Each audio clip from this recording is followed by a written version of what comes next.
आता खोबरं, धने, जिरे आणि पांढरे तीळ हे भाजून घेतले. आता याचं आपण वाटण करून घेऊ. इकडे हे शेंगदाण्याचा कूट आहे.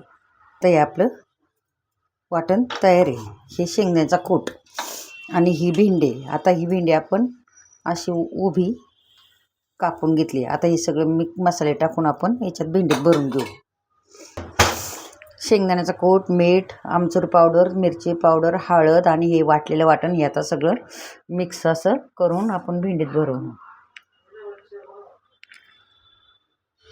हे पहा, आता या भेंड्या आपण अशा उभ्या कापल्यात. आता याच्यामध्ये आपण असा मसाला भरून घ्यायचा आणि किती मोठी भेंडी असली ना तरी अशीच भरायची.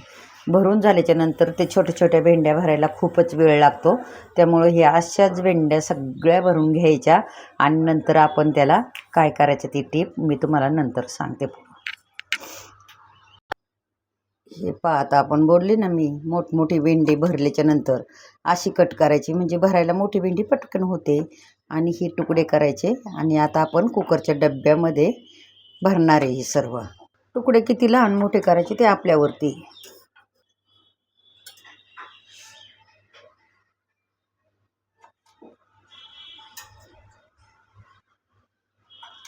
कुकरमध्ये भेंडी भरून झाली. आता कुकरमध्ये भेंडी ठेवून घेतली. मी झाकण लावून कुकरवरती कुकर गॅसवरती ठेवते. कुकर ठेवलाय. आता आपण याच्या 2 शिट्ट्या करून घ्यायच्या. तेल टाकून घेतलं. आता आपण मोहरी टाकून घेतली. आता हिंग,